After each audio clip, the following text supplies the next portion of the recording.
Hello বন্ধুরা, welcome back to my channel flavours by Shubhra. আজ তৈরি করব বাসন্তী পোলাও।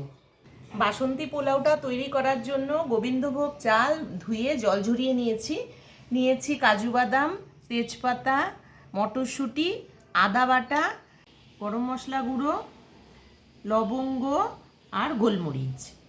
চালটা প্রথমে থালে নিয়ে নিলাম। এবার চালটার মধ্যে দিয়ে দিচ্ছি লবণ,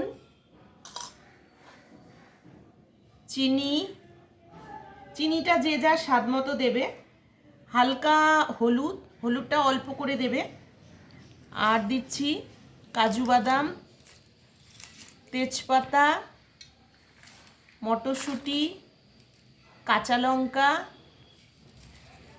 গোলমরিচ, লবঙ্গ,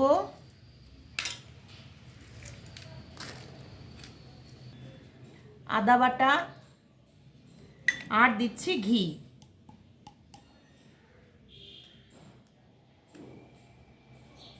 এবারে চালটাকে ভালো করে মাখিয়ে নেব। আর যেই পাত্রে চাল মেপে নেওয়া হয় ঠিক সেই পাত্রেই তার ডবল জল নিয়ে জলটা গরম করে রাখতে হবে।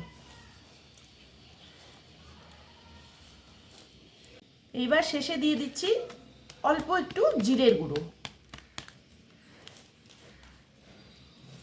চালটা মাখিয়ে কিছুক্ষণ রেখে দেব, তারপর তৈরি করব। কড়াইতে কিছুটা রিফাইন তেল গরম করে নিয়ে দিয়ে দিচ্ছি ঘি।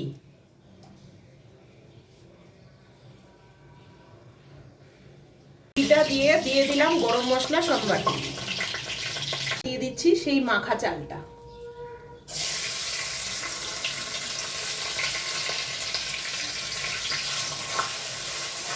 মাখা চালটা দিয়ে ভালো করে ভেজে নিতে হবে।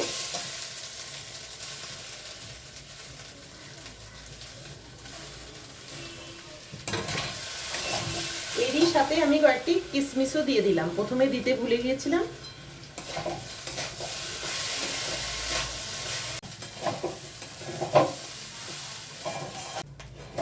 চালটা থেকে সুন্দর একটা মিষ্টি গন্ধ বেরোলে তারপরে দিয়ে দেব গরম জল। চালটা ভাজা হয়ে গেছে। এবার আমি যেই পাত্রে চাল নিয়েছিলাম তার ডবল জলটা গরম করে নিয়েছি, এবার সেটাই দিয়ে দিচ্ছি।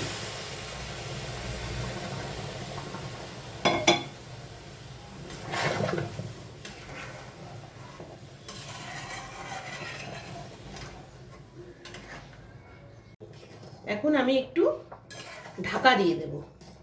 ঢাকা দিয়ে একটু গ্যাসের স্টিমটা কমিয়ে দেব।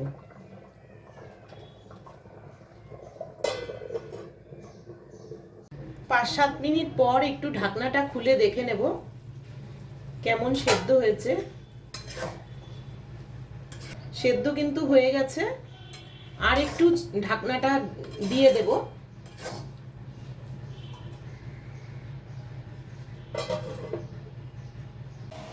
আবারও খুলে একটু দেখে নিচ্ছি। হ্যাঁ, বাসন্তী পোলাওটা রেডি হয়ে গেছে। এবার আমি তুলে নেব। তোমাদের যদি এই রেসিপিটা ভালো লেগে থাকে তাহলে ভিডিওটিকে লাইক করো, চ্যানেলটিকে সাবস্ক্রাইব করো, আর যারা ফেসবুক পেজ থেকে দেখছো তারা পেজটিকে ফলো করে দিও। সব শেষে আমি একটু ঘি ছড়িয়ে দিচ্ছি।